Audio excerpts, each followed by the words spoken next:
Dragon Age, the pinnacle of modern American RPGs, is returning with its third installment, Dragon Age Inquisition. Time to start obsessing. Welcome, friends, to my first video on Dragon Age, where I bring you everything I can possibly find to tell you about Dragon Age Inquisition. I'm a diehard fan of the series thus far. Yes, 2 also. And I've got a great deal to say about it, but for this video, I want to stay focused on Inquisition alone. Here's how I'm going to break it down. In this first video, I'm going to give you every confirmed piece of information regarding the game, not referencing anything not specifically corroborated by a developer or reputable source. In a second video, I'll be talking about all the direct storyline relevance the previous games will likely have, again focusing only on facts corroborated by in-game codexes, conversations, and other canon Dragon Age storyline like the book, Dragon Age Asunder, the new comic series featuring some of the main characters from both previous games, not that other weirdness, and the anime, Dawn of the Seeker.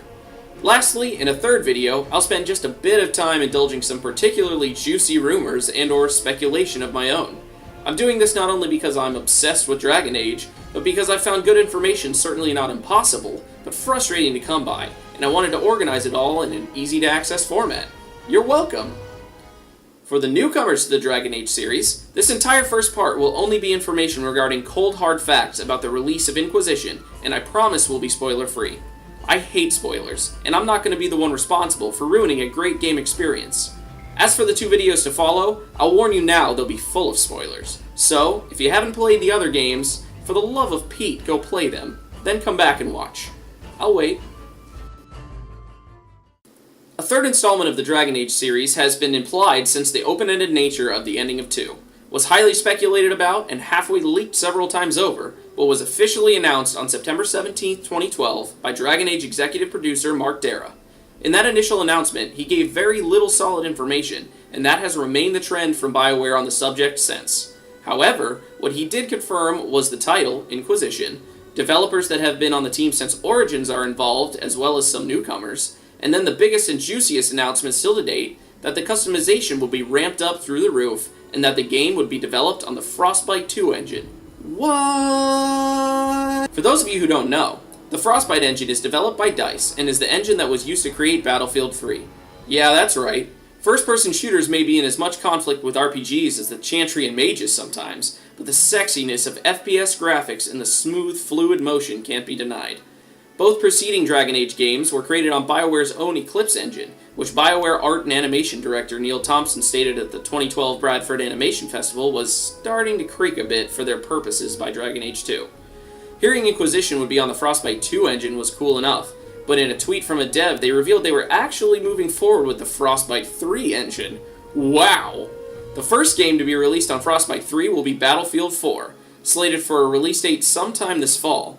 Since this engine was created specifically for Battlefield, there will likely be a focus on making sure Battlefield 4 gets all of its due glory before Inquisition gets the spotlight, but news of this vast engine upgrade is exciting enough. While there are still no gameplay photos or clips from Inquisition, there is a 17-minute-long Battlefield 4 gameplay trailer that I highly recommend you check out to see just how good we can expect Inquisition to look. It's pretty damn exciting. As for what systems it will be released on, there's no definitive confirmation. There was a rumor floating around that the initial planned release date of fall 2013 was pushed back to sometime in 2014 so that they could release the game on next-gen consoles. However, that rumor was disproved in the following tweet. Therefore, unless further information surfaces, we can expect to see it on current consoles, and PC is pretty much a given. As far as the release date, fall of 2013 is all we really have to go on. It seems to make sense as it coincides with the release of Battlefield 4, although they've stated many times they plan to take as long as they need to make the game perfect, so they refuse to lock themselves into a definitive release date. Until more information surfaces, we're more than likely looking at a window of sometime between September and December. I'd guess it won't release until after Battlefield, and a holiday release would certainly make a lot of sense marketing-wise. However, I wouldn't be at all surprised if it's pushed back to 2014. Not necessarily to be on next-gen consoles, but just to make sure the game is complete and polished, and that's a good thing. The Dragon Age devs seem to really be pulling out all the stops for this game, wanting to make it something they're proud of and that the fans will love. That means listening to a hell of a lot of griping from very opinionated fans. So, just what have they got planned? In a short but sweet presentation at PAX East last year, BioWare community manager Jessica Merzin, Dragon Age series creative director Mike Laidlaw, executive producer Mark Dara, lead writer David Gator, and Shane Hocko, assistant art director, made it very clear that not much information would be given out, but in a tongue-in-cheek way let the community know they've been listening to all the feedback, and dropped 4 key nuggets of information to whet the appetite and alleviate any skepticism for those who hated 2.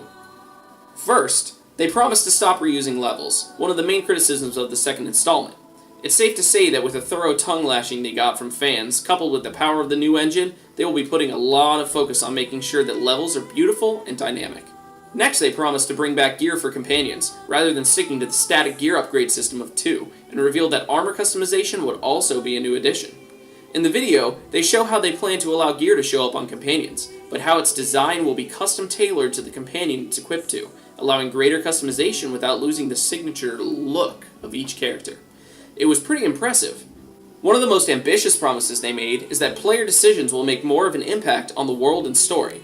You're always faced with a multitude of decisions in any BioWare RPG, but the previous games did have the feeling that no matter your decision, the outcome was the same or very similar, like the decisions were simply a means to an end. I'm very interested to see how they intend to change this, as the lore of Dragon Age is already staggeringly ginormous, and a great deal of that lore doesn't even come from the games. There's an ongoing comic series, an anime movie called Dragon Age: Dawn of the Seeker, and 3 novels with a 4th slated for publication in 2014. Not that I'm complaining, but it seems to me that they are sort of walling themselves in when it comes to lore. How can the player make a decision that leads to an outcome that's not considered canon to the Dragon Age storyline if it's been written in an official novel? It's not impossible to work around, I suppose, just a difficult challenge that I'm interested to see BioWare take on. The final tidbit was a hint to the setting of Inquisition. Laidlaw comments that the game will take place somewhere a little more French.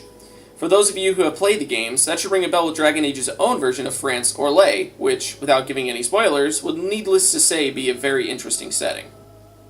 There have been a handful of concept art pics released, which all look very intriguing.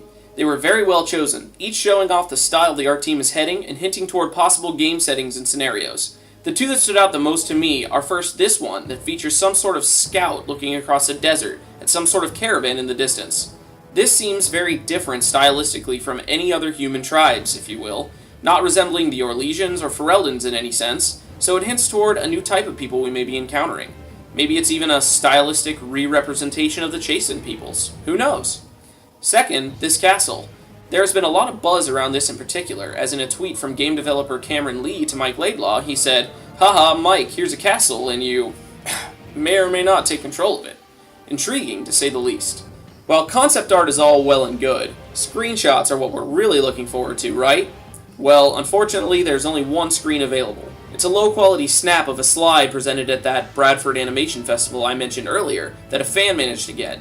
Even in its low-resolution awfulness, however, we can see some real sophistication in the level design. Thompson called the early screen stunning, and remarked that it was unusually good for pre-production.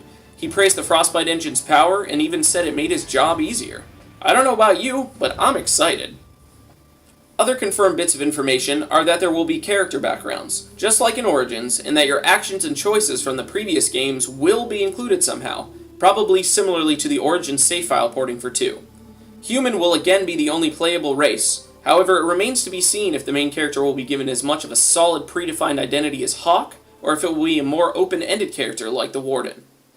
It has also been stated that Inquisition has had a longer pre-production period than any other BioWare project. This comes from 2012's Edmonton Comic and Entertainment Expo, where Inquisition lead cinematic designer John Perry gave a presentation. He also stated that just one level from Inquisition is as big as all of 2's levels combined. For better or worse, it has also been confirmed on the BSN forums by David Gator that Inquisition will feature some sort of online multiplayer, though absolutely no specifics about how it will be implemented have been given. Looking to the future, we can expect more information to slowly trickle out from BioWare, culminating in the much hinted at big reveal at E3 this year, with a very high chance of our very first teaser trailer. That information comes from the BSN again, where they uncovered tweets from BioWare's official trailer designer that all but confirms at least some sort of trailer to appear at E3, taking place June 11th through 13th. Though unfortunately, I won't be there for it, you can be sure I'll be sitting at my computer, ever vigilant for any information, and will be making another video with any updates. Well, that's it for now as far as real, solidly confirmed information about the development of Inquisition. There's tons more information out there, but a lot of it is unconfirmed and has to do with the actual potential storyline of Inquisition, which, as I said, I'll be covering in another video to come. So, keep your eyes open for that on the horizon, and until then, may the Maker watch over you.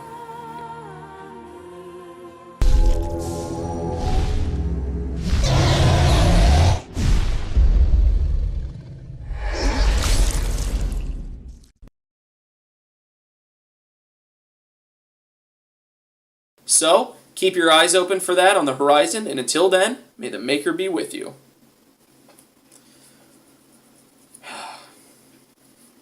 Be with you? May the Force... God, you're an idiot.